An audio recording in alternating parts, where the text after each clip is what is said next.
नमस्कार। इस वीडियो में हम लोग कुछ से सिंपल स्ट्रेटजी के बारे में बात करने वाले हैं जो एग्ज़ाम हॉल में आपको लगाना है। मैं भी इस स्ट्रेटजी को लगाता हूं और इससे मुझे पॉजिटिव रिजल्ट हमेशा मिले हैं। और जितने भी लोग को मैं जानता हूं कि लगभग टॉपर्स जो होते हैं, जो सिलेक्शन फाइनल ले चुके हैं, वो उनका भी स्ट्रेटजी यही होता है। एग्ज़ाम हॉल स्ट्रेटजी है, इस पर 2-3 पॉइंट्स मैं आपको बताऊँगा, तो आप इस पर ध्यान दीजिएगा। तो कम से कम आपके 5 से 7 प्रश्न जो है एग्ज़ाम में वो बढ़ जाएंगे। कैसे बढ़ेंगे समझिए। मान के चलिए कि आप जल्दीबाजी में या आप घबराहट में 6 क्वेश्चन जो है गलत कर दिए। ठीक है, वो प्रश्न आपको आ रहे थे लेकिन आपने इसको क्यों गलत कर दिया? क्योंकि आप घबरा गए, पेपर दे के घबरा गए, सेंटर हॉल में पहुंच के घबरा गए, या कोई कारण था आप घबरा गए। आपने 6 क्वेश्चन वो गलत कर दिए जो एक्चुअल में आपको आ रहे हैं। भैया अगर आप ये 6 क्वेश्चन गलत कर दे रहे हो तो आपने इसके साथ साथ 3 क्वेश्चन और गलत कर लिया। ठीक है, 1/3 आपका माइनस होता है। कितना माइनस होता है आपका? आपने अगर 6 गलत किया तो 1/3 आपका माइनस भी हुआ, तो 3 दूनी 6, यानी कि आपके 8 क्वेश्चन गए। कितने क्वेश्चन गए आपके? 8 क्वेश्चन गए। यानी कि अगर आपने 6 क्वेश्चन गलत नहीं किए होते तो आपके 8 क्वेश्चन सही हो गए होते। मतलब अगर आप 72 पे अटक रहे थे तो आप 80 पे पहुंच जाते। अगर आप 80 पे अटक रहे थे तो आप 88 प्लस पे निकल जाते। ठीक है, इस बात को समझिए कि एग्जाम हॉल में आपको प्रश्नों को गलत नहीं होने देना है। सबसे पहले पेपर जब आपको मिलेगा, देखिए एडमिट कार्ड के सारे इंस्ट्रक्शन पढ़ लीजिए। सबसे इंपॉर्टेंट इंस्ट्रक्शन ये है कि आपको ब्लैक कलर का पेन यूज करना है, black ball point pen use करना है। गलती से वहां पे ब्लू पेन मत लेके जाना, ब्लैक पेन रख लेना और अभी से अपने बैग में रख लो। दूसरा है आपका एडमिट कार्ड। ठीक है, एडमिट कार्ड रख लेना आप। ठीक है, सेकंड है आपका आईडी प्रूफ। आईडी प्रूफ आपकी ओरिजिनल भी होनी चाहिए और इसका फोटो कॉपी भी होना चाहिए, दोनों होना चाहिए, ये रख लेना अभी से। थर्ड चीज है आपका क्या? 2 आपकी फोटो। इतना चीज आपके लिए इंपॉर्टेंट है, ये चीज आपको रखना है। एग्जाम हॉल में अगर आप इसको भूल गए, गलती से आपने पता लगा आप होटल में रुके हो, कहीं रुके हो, निकलते निकलते भूल गए, तो पेपर में आपको जो है ना घबराहट हो जाएगी। फिर आप वापस आओगे, भाग के आओगे, ले जाओगे, दिमाग हौच पौच हो जाएगा। दिमाग को थकाना नहीं है। ठीक है, एग्जाम हॉल में पहुंचने से पहले, ये एग्जाम हॉल के पहले के टिप्स हैं। अभी मैं एग्जाम हॉल में पहुंच रहा हूं। सेकंड चीज है कि आज रात में आपको अपना जितना भी आप भोजन करते हो उसका 50% ही लेना। जैसे आप 4 रोटियां खाते हो तो आज 2 ही रोटी खाना भैया। ठीक है, क्योंकि क्या होता है जब हम फूड लेते हैं ना तो हमारा पूरा का पूरा बॉडी जो है ना उसको डाइजेस्ट करने में लग जाता है। तो अभी हमको डाइजेस्ट से ज़्यादा अपने दिमाग पे काम करवाना है। तो आपको 50% ही भोजन लेना है, बहुत इधर उधर बाहर जा कर के मत खाना। ठीक है, आज बचना। सिंपल दाल चावल से भी अगर काम चल जाए, सब्जी रोटी से भी काम चल जाए, कहीं बाहर रुके हो, कुछ भी रुके हो, तो उससे काम चला लेना। 2 रोटी खा लेना, थोड़ा पानी लिक्विड की मात्रा बढ़ा लेना, और सेंटर पे पहुंचने से पहले सारा चीज़ें देख लेना कि आपने ब्लैक बॉल पॉइंट रखा है, आपने एडमिट कार्ड रखा है, आपने आईडी और फोटो रखी है कि नहीं रखी है, इसकी फोटो कॉपी एक नहीं है। ये सारी चीज़ें आप लेकर के पहुंचना। सेंटर की बात कर रहा हूँ। ठीक है, देन एग्जाम हॉल में अब आपके पास पेपर, हम लोग एग्जाम हॉल में आ गए, अब आपके पास पेपर आ चुका है। पेपर को आराम से खोलना, घबराना नहीं। चाहे पेपर आपका कठिन से कठिन हो और चाहे सरल से सरल हो, ना तो आपको कठिन पेपर देख के घबराना है, ना तो सरल पेपर देख के आपको अति उत्साहित होना है कि भैया बहुत सरल आया, मैं सब निपटा दूंगा। ठीक है, आपको पेपर में क्या करना है, 1 से लेकर के 150 क्वेश्चन तक पहले राउंड में जाओ। 1 से लेकर के 150 क्वेश्चन तक जाओ और आपको इसमें से जितने भी क्वेश्चन, मान के चलो कि आपके 70 क्वेश्चन तक केवल आपको आ रहे थे 100%। ठीक है, आपने इस पर टिक कर दिया। अब दोबारा से पेपर पे फिर से 1 पे आ जाओ, 1 से फिर से आपको 150 पे जाना है। लेकिन लेकिन लेकिन ये जब आप पहला राउंड था, ये आपका पहला राउंड था। ठीक है, अब आपका ये सेकंड राउंड है। ठीक है, पहले राउंड में ही जब आप 100 150 तक गए हैं तो यहीं पे आपको अपने पेपर को कैटेगराइज कर लेना है। कैसे? मान के चलो कि जो क्वेश्चन आपको 50% आ रहा है उस पे आप स्टार बना लो। ठीक है, स्टार किस पे बना लो? जो आपको 50% आ रहा है। देन एक क्वेश्चन पे आप डबल स्टार बना लो, जो आपको केवल एक ऑप्शन पता है, आपको इसमें से केवल आपको एक ऑप्शन आ रहा है। ठीक है, सिर्फ एक ऑप्शन आ रहा है, 3 ऑप्शन के बारे में नहीं पता है। अगला क्या कर लो, आप क्वेश्चन पे गोला बना लो, जो आपको बिल्कुल नहीं आ रहा है। ठीक है, ये आपको छोड़ना है, इस प्रश्न को आपको दोबारा नहीं देखना है, और ये आपको पहले ही राउंड में करना है जब आप 101 से लेकर 150 तक गए थे। आपने क्या किया, जो आपको 100% आ रहे थे, मैंने कहा कि आपको 70 क्वेश्चन 100% आ रहे थे, आपने पूरा कर लिया, टिक लगा दिया मतलब, ठीक है। फिर आपने स्टार बना लिया, किसमें 50 दो ऑप्शन में कंफ्यूजन है। देन आपने क्या किया, डबल स्टार बना लिया। डबल स्टार किसके लिए बना लिया कि भैया आपको केवल एक ऑप्शन आ रहा है। अगला आपने क्या किया, अगला आपने एक गोला बना लिया कि आपको बिल्कुल नहीं आ रहा है। अब आप उठा लीजिए ओएमआर शीट, अपनी ओएमआर अब उठाने का आपके पास समय है, ठीक है। अब आपने उठाया अपना ओएमआर। ओएमआर में अगर क्वेश्चन नंबर 1 आपको इसमें था कि आपको एकदम से आ रहा था तो बढ़िया से इसको भर दीजिए। क्वेश्चन नंबर 2 पे गए, अब आपको लगता है ये 50-50 वाला है, आपको ए और डी में कंफ्यूजन है, तो दिमाग आपका जो पहली बार में कहेगा, अगर आपका दिमाग कहता है नहीं डी इसका ज्यादा सही है तो भैया डी कर देना। अगर आपका दिमाग कहता नहीं ए सही है तो ए कर देना, बदलना मत। पता लगा आपने यहां डी मारा और यहां भरते टाइम आपने ए कर दिया, अरे नहीं हो सकता इसका ए ही हो। जो आपका दिमाग पहली बार में कहेगा आपको वही अप्लाई करना है। सिंपल सी साफ सी सीधी बात है, क्योंकि साइकोलॉजी कहता है कि हमारा माइंड जो पहली बार में क्लिक होता है 70% चांस वही होता है कि सही हो।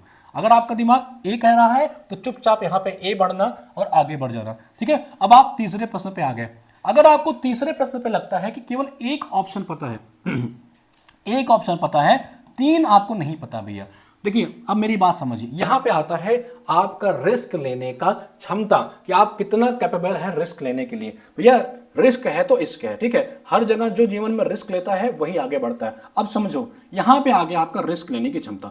मैं हमेशा कहता हूं, मान के चलो कि आपको 70 क्वेश्चन 100% आ रहे थे, वो तो आपको भरने ही भरने हैं। अब आपको जो 50 क्वेश्चन, मैं कह चलता हूं 50-40 क्वेश्चन ऐसे हैं, 40 क्वेश्चन ऐसे हैं जिसमें, या 30 क्वेश्चन ऐसे हैं जिसमें आपको क्या है, 30 क्वेश्चन ऐसे हैं जिसमें आपको 50-50 है कि एक दो ही ऑप्शन आप हटा पाए हो, दो में कंफ्यूजन है, तो इसको 100% अटेम्प्ट करना है, पूरा का पूरा अटेम्प्ट करना है। जो आपके 50-50 वाले हैं उसमें आपको छोड़ना नहीं है, रिस्क लेना पड़ेगा। सिर्फ 70 क्वेश्चन करके आपका सिलेक्शन तो वैसे भी नहीं हो रहा है, ठीक है, तो रिस्क लेना पड़ेगा। आपको 30 के 30 क्वेश्चन आपको भरने होंगे जो आप दो ऑप्शन में कंफ्यूज थे, तो आपने वो भरा। अब मैं बात करता हूं कि मान के चलो 70 ये गया, 30 100 क्वेश्चन हो गया, ठीक है। अब आपके हो गया भैया कितना, 40 क्वेश्चन ऐसे हैं, 40 क्वेश्चन ऐसे हैं जिसमें आपको सिर्फ एक ऑप्शन आ रहा है, 3 ऑप्शन के बारे में आपको पता नहीं है। भैया रिस्क यहां भी आपको लेना पड़ेगा, ठीक है।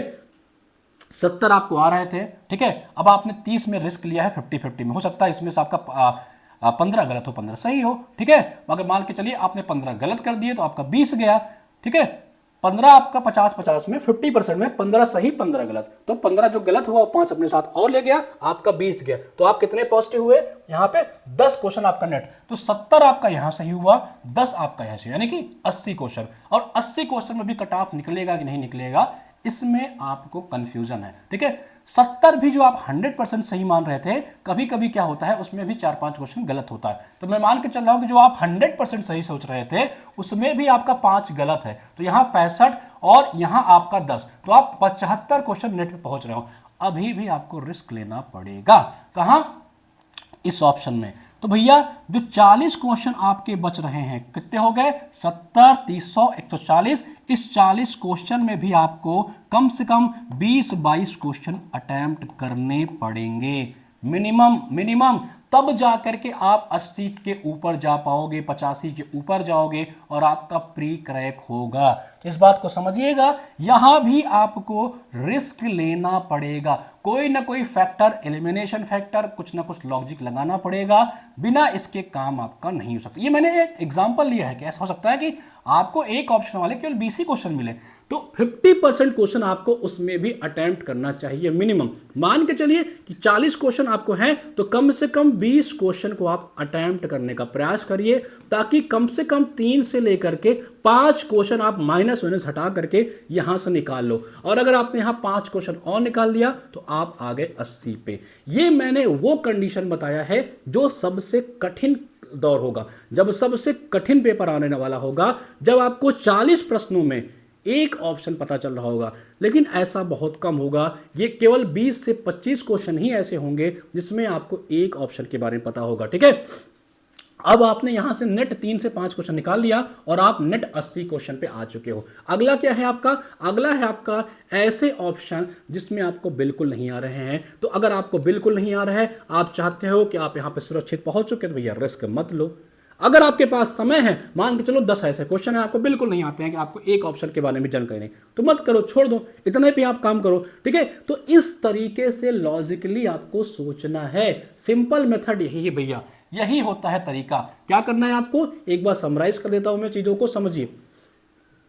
और ये मैंने सबसे कठिनतम वाला कंडीशन लिया भाई, सबसे कठिन वाला दौर लिया है आपके समय, जब कटाप 80 पे ही निकल जाएगी। अगर इतना जिस लेवल का मैंने आपको बताया है पैटर्न, ये तब का होगा जब आप अगर इस तरह से अटेम्प्ट करोगे। सबसे कठिन पेपर की मैंने बात करी है, सरल आएगा तो अप्रोच जो है उसी अकॉर्डिंग चेंज हो जाएगा। तो 80 पे आराम से आपकी पीटी क्रैक हो जाएगी। तो मैंने मोटा मोटा लिया ना, ठीक है।